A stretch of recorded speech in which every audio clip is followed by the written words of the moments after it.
अगर आपको लगता है कि एलन मस्क की कहानी सिर्फ लक की है, तो आप गलत हैं। एलन मस्क एक इंसान नहीं, एक गैम्बलिंग मशीन है। पिछले 25 सालों में एलन ने हर बार अपना सब कुछ एक ही चॉइस पर, यानी ऑल इन पर लगाया है। और आज हम एनालाइज करेंगे एक ऐसी प्रिडिक्शन को जो पूरी फाइनेंस की दुनिया को हिला रही है, कि कैसे उनका यह आखिरी दांव उन्हें दुनिया का पहला ट्रिलियनियर बना देगा। लेकिन रुको, मुझे पता है अभी क्या होने वाला है। इस लाइन को सुनते ही कमेंट में कुछ लोग तुरंत कूद पड़ेंगे और चिल्लाएंगे, अरे भाई, वो तो पहले ही ट्रिलियनियर बन गया है, जाकर अपना फैक्ट चेक करो वीडियो बनाने से पहले। तो सुनो मेरे ज्ञानी भाइयों, थोड़ा सब्र रखो। आज 29 जून 2026 है और आज के हिसाब से अभी उनकी पर्सनल वेल्थ $942 बिलियन है। हाँ, ये सच है कि इस महीने उनकी कंपनी स्पेसएक्स का बड़ा IPO आया और उनकी वेल्थ ने $1 ट्रिलियन का आंकड़ा टच किया था। पर स्टॉक मार्केट रोज ऊपर नीचे होता है। बॉस अगले एक हफ्ते में क्या हो जाए, जैसी उनकी कंपनी है, कुछ प्रिडिक्ट नहीं कर सकते। हो सकता है जब तक आप ये वीडियो देख रहे हो वो वापस बन भी चुके हों। और हाँ, मेरे फैक्ट चेक की चिंता मत करो। मैं live billionaires index, Bloomberg billionaires index और Forbes real time billionaires list को फॉलो करता हूं। पहले वहां जाकर खुद लाइव स्क्रीन चेक करो और फिर कमेंट में आकर बोलो कि मैं गलत हूं या आप। अब चलिए देखते हैं इस गैम्बलर की असली कहानी। ये पूरी मैडनेस शुरू होती है 1995 में, जब दुनिया इंटरनेट को सिर्फ देख रही थी। इलॉन मस्क उस समय पर बाजी लगा रहा था। उसने बनाया Zip2। जब 1999 में उसने ये कंपनी बेची तो उसकी जेब में आए लगभग $22 मिलियन। सोचिए, 28 साल की उम्र में एक नॉर्मल इंसान के हाथ अगर 180 करोड़ रुपए लग जाए तो वह क्या करेगा? वह आराम से किसी आइलैंड पर बंगलो खरीदेगा और रिटायर हो जाएगा। लेकिन एलन के अंदर एक अलग ही दिमागी बीमारी थी। उसने $1 भी अपने पास नहीं बचाया। पूरे के पूरे $22 मिलियन उठाए और डाल दिए एक नए स्टार्टअप में, X.com, जो बाद में बना पेपाल। गेम का दूसरा राउंड शुरू हुआ। 2002 में ईबे ने पेपाल को खरीदा $1.5 बिलियन में। ईलन का पर्सनल हिस्सा था लगभग $180 मिलियन। टैक्स काटने के बाद जो कैश बचा, उन्होंने उसे ऐसी जगह लगाया जहां कोई समझदार बिजनेसमैन धंधा नहीं करता, रॉकेट्स और इलेक्ट्रिक कार्स। उन्होंने खुद एक इंटरव्यू में कहा था, मेरा पैसा उन कंपनीज में है जो अगर डूबें तो मैं दोस्तों के घर के बेसमेंट में सो रहा हूंगा। इसे बिजनेस नहीं कहते बॉस, इसे मैडनेस कहते हैं। कसिनो का एक असूल है, अगर आप बार बार ऑल इन खेलेंगे तो एक दिन किस्मत आपको ऐसी ठोकर मरेगी कि उठना मुश्किल हो जाएगा। 2002 से 2008 के बीच इलॉन मस्क मौत के कुएं में घूम रहे थे। स्पेस इंडस्ट्री के बड़े खिलाड़ी उन पर हंस रहे थे। जब वह रूस गए बैलिस्टिक मिसाइल्स खरीदने तो वहां के लोगों ने उन्हें मुंह पर मना कर दिया और बेइज्जत किया। लेकिन उन्होंने खुद रॉकेट साइंस की बुक्स पढ़ी और खुद रॉकेट बनाना शुरू किया। और फिर आया उनकी जिंदगी का सबसे अंधेरा दौर। 2006 पहला रॉकेट लॉन्च पैड से उड़ा और सिर्फ 25 सेकंड्स में क्रैश हो गया, $30 मिलियन धुएं में। 2007 दूसरा रॉकेट लॉन्च, वो भी आसमान में फट गया। 2008 तीसरा रॉकेट लॉन्च, फिर से फेल। 3 लॉन्चेस, पूरे $100 मिलियन राख हो चुके थे। इधर स्पेसएक्स बर्बाद हो रही थी, उधर टेस्ला दिवालिया होने की कगार पर थी। इलॉन का डिवोर्स चल रहा था और उनके पास दोस्तों से उधार मांगने के अलावा कोई रास्ता नहीं बचा था। लेकिन इस गैम्बलर ने कोई बैकअप प्लान नहीं बनाया था।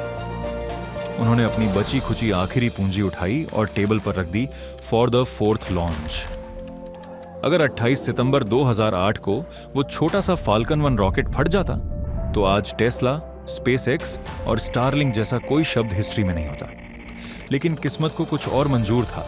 रॉकेट ऑर्बिट में पहुंच गया और नासा ने उन्हें तुरंत $1.6 बिलियन का कॉन्ट्रैक्ट दे दिया।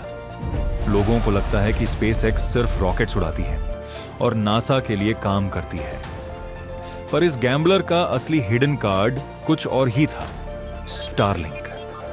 इलॉन ने सोचा कि अगर जमीन पर टावर्स लगाने में इतना खर्चा होता है तो क्यों ना पूरे आसमान को ही टावर बना दिया जाए। जब 2019 में पहले स्टारलिंक सैटेलाइट्स लॉन्च हुए तो इंडस्ट्री के एक्सपर्ट्स ने इसे फाइनेंशियल सुसाइड कहा था। उन्होंने कहा कि हजारों सैटेलाइट्स को स्पेस में मेंटेन रखना किसी प्राइवेट कंपनी के बस की बात नहीं है।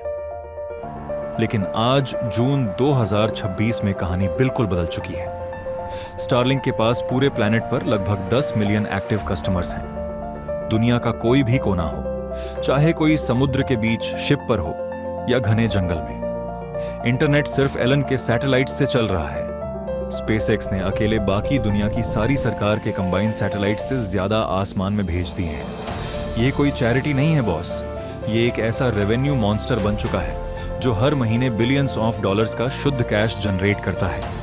और इसी कैश के दम पर स्पेसएक्स की वैल्यूएशन आसमान छू रही है।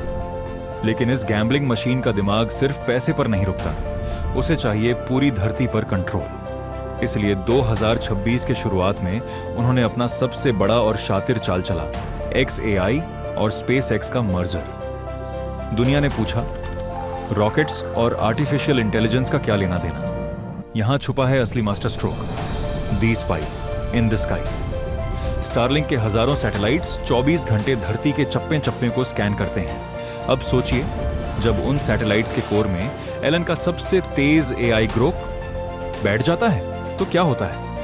किसी देश की आर्मी कहां मूव कर रही है, धरती पर कहां नया ऑयल रिजर्व मिला है, किस सिटी का वेदर कब बिगड़ने वाला है, बाकी दुनिया के जानने से पहले एलन के AI को पता चल चुका होगा। यह अब सिर्फ इंटरनेट या रॉकेट का धंधा नहीं है, यह पूरे प्लैनेट के एक्यूरेट डेटा पर एक अकेली कंपनी का कब्जा है। और इसी प्लैनेटरी मोनोपोली के दम पर आता है वह ऐतिहासिक महीना, जून 2026। SpaceX नैस्डैक पर लिस्ट होती है अंडरटेकर SPCX।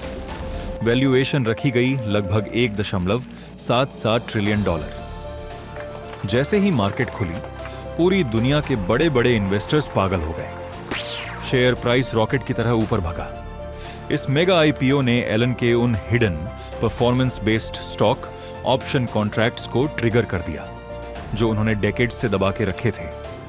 एक सिंगल दिन में उनकी टोटल नेट वर्थ सारे पुराने रिकॉर्ड्स तोड़ते हुए $1 ट्रिलियन के पार चली गई थी। हालांकि पिछले कुछ दिनों में मार्केट के उतार चढ़ाव की वजह से उनकी वर्थ अभी $942 बिलियन के आसपास घूम रही है। पर उनका बनाया यह रिकॉर्ड कोई नहीं तोड़ पाया, $1 ट्रिलियन। अगर आप हर दिन लगभग 20 करोड़ रुपए भी खर्च करें ना, तो भी इस दौलत को पूरी तरह खत्म करने में 100 साल से ज्यादा का समय लग जाएंगे। Jeff Bezos, Bill Gates, Larry Page, इन सब की अमीरी को एक तरफ रख दो तो भी इस अकेले इंसान का पल्ला भारी है।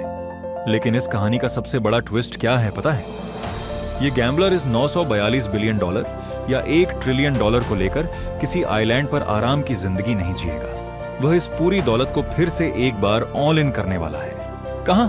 मार्स पर। उसका पुराना सपना, एक self sustaining city on the red planet. दुनिया उसे पहले भी पागल कहती थी, आज भी कहती है और कल भी कहेगी, क्योंकि नॉर्मल लोग सेफ खेलते हैं, पर यह इंसान हर राउंड के बाद अपनी पूरी जिंदगी दांव पर लगा देता है।